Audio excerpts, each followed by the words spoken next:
അസ്സലാമു അലൈക്കും വറഹ്മത്തുള്ളാഹി. ബിസ്മില്ലാഹിർ റഹ്മാനിർ റഹീം.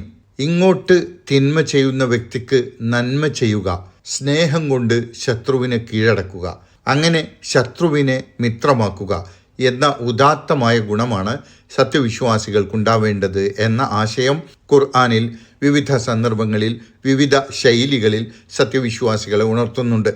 കാരണം സത്യവിശ്വാസി അള്ളാഹുവിൻ്റെ ദീനിനെ അഥവാ നന്മയെയാണ് പ്രതിനിധാനം ചെയ്യുന്നത്.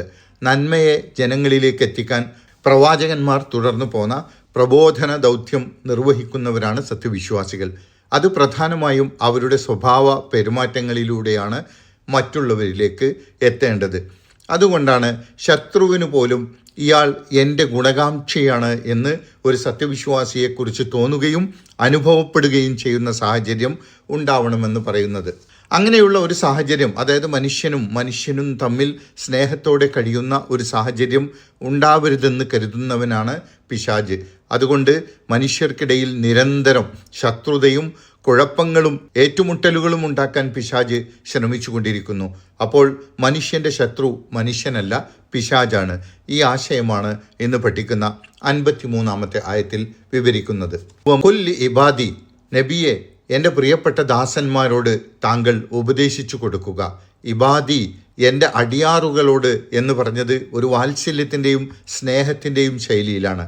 അബ്ദ്, അബീദ്, ഇബാദ് എന്നൊക്കെ അള്ളാഹുവിൻ്റെ ദാസന്മാർ എന്ന അർത്ഥത്തിൽ ഉപയോഗിക്കുന്നുവെങ്കിലും ഇബാദ് എന്ന് ഭൂമിയിലെ അള്ളാഹുവിൻ്റെ ദാസന്മാരായ സത്യവിശ്വാസികളെക്കുറിച്ച് പറയുമ്പോൾ സ്വന്തക്കാരോട്, ഇഷ്ടക്കാരോട് പറയുന്ന ഒരു ഉപദേശത്തിൻ്റെ ശൈലിയാണ് അതിനോട് ചേർന്ന് പറയുന്ന കാര്യങ്ങളിൽ ഉണ്ടാവുക.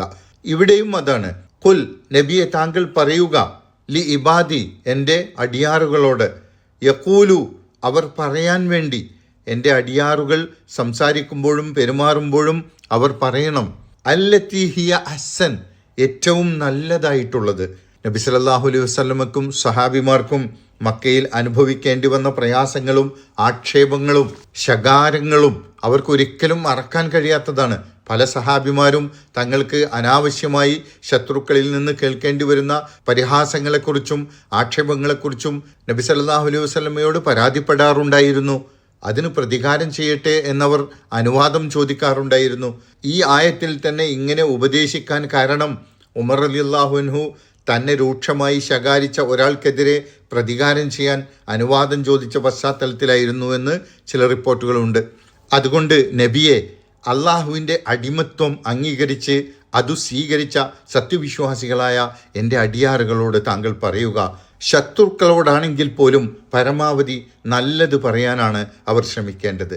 ശത്രുക്കളുടെ പരിഹാസങ്ങൾക്കും ആക്ഷേപങ്ങൾക്കും അതേ ശൈലിയിൽ മറുപടി പറഞ്ഞ് ശത്രുത വർദ്ധിപ്പിക്കരുത്. കാരണം ഇന്ന ശൈത്താന യൻസഗു ബൈനഹും, തീർച്ചയായും ശൈത്താൻ അവർക്കിടയിൽ പ്രകോപനം സൃഷ്ടിക്കാൻ ശ്രമിക്കുകയാണ്. ശൈത്താൻ മനുഷ്യർക്കിടയിൽ ഏറ്റുമുട്ടലുകൾ ഉണ്ടാക്കാൻ, കുത്തിത്തിരിപ്പുണ്ടാക്കാൻ ശ്രമിക്കുകയാണ്. നസഗ, പ്രകോപിപ്പിച്ചു, കുത്തിത്തിരിപ്പുണ്ടാക്കി, തെറ്റിലേക്ക് ഇളക്കി വിട്ടു എന്നൊക്കെയാണ്. ശൈത്താൻ്റെ പണി തന്നെ അതാണല്ലോ. ഖുർആനിൽ അള്ളാഹു ആവർത്തിച്ച് ഉപദേശിക്കുന്നത് തന്നെ ഇമ്മാ യൻസഗന്നക മിനശ് ശൈത്താനി നസ്ഗുൻ ഫസ്തഇദ് ബില്ലാഹ്, ശൈത്താൻ്റെ പ്രകോപനം ഉണ്ടാവുന്നു എന്ന് തോന്നുമ്പോഴൊക്കെ, ശൈത്താൻ തെറ്റിലേക്ക് പ്രേരിപ്പിക്കുന്നു എന്ന് തോന്നുമ്പോഴൊക്കെ അഊദു ബില്ലാഹി മിനശ് ശൈത്വാനിർ റജീം എന്ന് പറയണമെന്നാണ്. കാരണം ശൈത്താൻ മനുഷ്യൻ്റെ ആജന്മ ശത്രുവാണ്. മനുഷ്യനെ ഉണ്ടാക്കിയ അന്നു മുതൽ മനുഷ്യൻ്റെ ശത്രുവാണെന്ന് പ്രഖ്യാപിച്ചവനാണ് ശൈത്താൻ. ഇന്ന ശൈത്താന കാനലിൽ ഇൻസാനി അദുവ്വം മുബീന, തീർച്ചയായും ശൈത്താൻ മനുഷ്യൻ്റെ വ്യക്തമായ ശത്രുവാണ്. അദുവൻ മുബീന എന്ന് പറഞ്ഞാൽ തെളിഞ്ഞ തുറന്ന ശത്രുവാണ് എന്നാണ്. സംശയമില്ലാത്ത വിധം ശത്രുവാണ്. ശൈത്താൻ ഒരിക്കലും മനുഷ്യന് ദ്രോഹമല്ലാതെ ഗുണകരമായ ഒന്നും ചെയ്യുകയില്ല എന്ന് മനസ്സിലാക്കുക. എല്ലാവിധ പൈശാചിക പ്രേരണകളിൽ നിന്നും അല്ലാഹു സുബ്ഹാനഹു വ തആല നമ്മെ കാത്തുരക്ഷിക്കുമാറാകട്ടെ. വ ആഖിറു ദഅവാന അനിൽ ഹംദുലില്ലാഹി റബ്ബിൽ ആലമീൻ. അസ്സലാമു അലൈക്കും വറഹ്മത്തുള്ളാഹി വബറകാതുഹു.